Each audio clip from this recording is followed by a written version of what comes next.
అమెరికాలో ఉన్నానా ఆంధ్రప్రదేశ్లో ఉన్నానా అని డౌట్ వచ్చింది నాకు ఈరోజు. మీ ఉత్సాహం, మీ జోష్, మీ కేకలు వింటుంటే తిరిగి మళ్ళీ నా పాదయాత్ర యువగలం రోజులు గుర్తొస్తున్నాయి.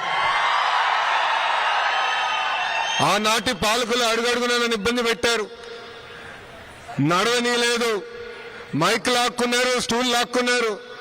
అయినా మనోళ్ళు తొడగొట్టి ముందెళ్తున్నాడు, తగ్గేదే లేదని ఆనాడు ఎట్లయితే చెప్పారో అదేవిధంగా ఈరోజు కూడా నాకు మీరు అంత ఘనస్వాగతం పలికారు.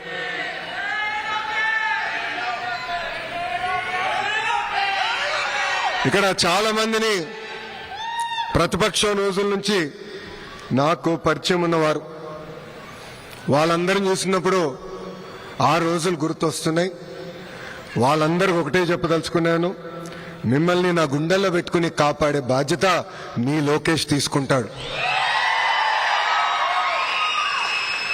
నాకు ఇప్పుడు కూడా బాగా గుర్తు, ఆనాడు చంద్రబాబు నాయుడు గారిని అక్రమంగా 53 రోజులు బంధించినప్పుడు అమెరికాలో పెద్ద ఎత్తున మీరు బయటకు వచ్చారు, మాకు అండగా నిలబడ్డారు.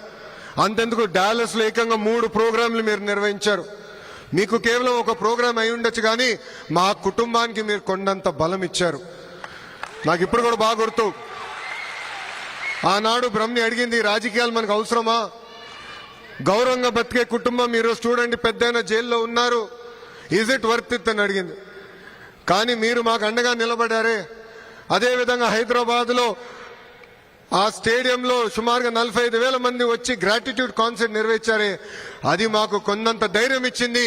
ఈ రోజు నేను ఈ వేదిక మీద నుంచున్నానంటే మీరు నాకు అండగా నిలబడారు కనుకనే నేను ఇక్కడ నుంచోకెళ్ళాను.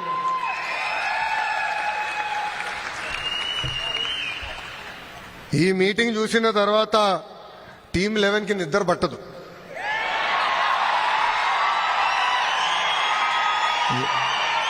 తెలుగువారి ఆత్మగౌరవాన్ని ప్రపంచానికి పరిచయం చేసిన 3 అక్షరాలు ఏంటి?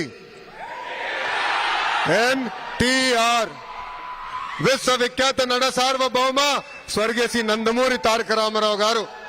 సంక్షేమాన్ని భారతదేశానికి పరిచయం చేసిన వ్యక్తి అన్న ఎన్టీఆర్. గతంలో మనందరినీ మెద్రాసీలు అనేవారు, మెద్రాసీలు కాదు తెలుగులు ఉన్నామని దేశానికి చెప్పిన వ్యక్తి అన్న ఎన్టీఆర్. మళ్ళీ అభివృద్ధికి బ్రాండ్ అంబాసిడర్ ఎవరు? సిబిఎన్. అసలు అభివృద్ధి చేసి ఎన్నికలు గెలవచ్చని దేశానికి పరిచయం చేసిన వ్యక్తి మన సిబిఎన్. ఆనాడైనా చెప్పారు, కంప్యూటర్లో బాగా చదువుకుని ఐటీలో బాగా చదువుకుంటే ఉద్యోగాలు వస్తాయని. ఆనాటి ప్రతిపక్ష పార్టీ నాయకులు అన్నారు, కంప్యూటర్ అన్నం పెడుతుందా అని. ఇప్పుడు మిమ్మల్ని అందరిని అడుగుతున్నా, కంప్యూటర్ అన్నం పెడుతుందా? పెడుతుందా? హైదరాబాద్ లో పెద్ద ఎత్తున ఐటీ పరిశ్రమలు తీసుకొస్తే రియల్ ఎస్టేట్ వ్యాపారం చేస్తున్నారు. ఈ ఒక్కసారి మీరు వెళ్ళి హైదరాబాద్ చూడండి, అసలు గుర్తుపట్టే పరిస్థితి లేకుండా పోయింది. గతంలో ఐటీ రంగంలో హైదరాబాద్ గురించి ఎవరు మాట్లాడేవారు కాదు. అలాంటిది చంద్రబాబు నాయుడు గారు ఐటీ పరిచయం చేసిన తర్వాత ఈ రోజు బెంగళూరుకి ధీటుగా హైదరాబాద్ పోటీ పడే పరిస్థితికి మనందరం వచ్చాం. చంద్రబాబు నాయుడు గారి వయసు 75 సంవత్సరాలు, కానీ 25 సంవత్సరాలు కుర్రోడ్లాగా పరిగెడతాడు ఆయన.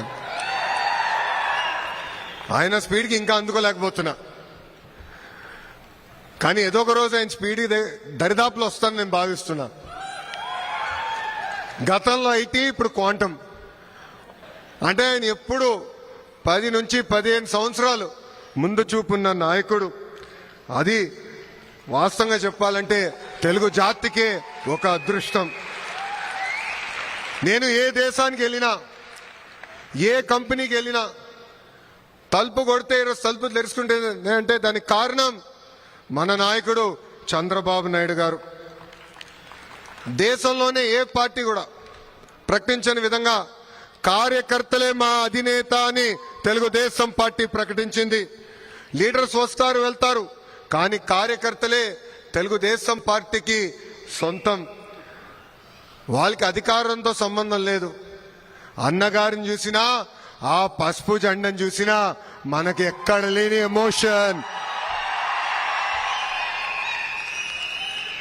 కార్యకర్తల త్యాగాలు ఒకసారి గుర్తు చేసుకోవాలి మనందరం. మెడపై కత్తి పెట్టి వాళ్ళ నాయకుడికి జై జై కొట్టమని అడిగితే జై చంద్రబాబు జై తెలుగుదేశం అని ప్రాణాలు కోల్పోయిన తోట చంద్రయ్య మీ లోకేష్ కి స్ఫూర్తి. అంతే ఎందుకు తల పలగొట్టి రక్తం కారుతున్న మాచర్లో ఒక బూత్ లో కూర్చుని చివరి ఓటు పడిన తర్వాత ఈవీఎం సీల్ చేసి అండగా నిలబడిన మంజులారెడ్డి గారికే మీ లోకేష్ అండ.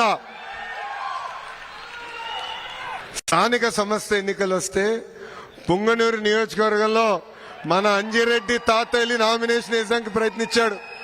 వాళ్ళు నామినేషన్ లాక్కోవాలంటే మీసాలు తిప్పి తొడగొట్టి రా బిడ్డ రా అని చెప్పిన అంజిరెడ్డి తాత నాకు స్ఫూర్తి. Thank for watching Treenetry TV. Please subscribe, like, comment and share.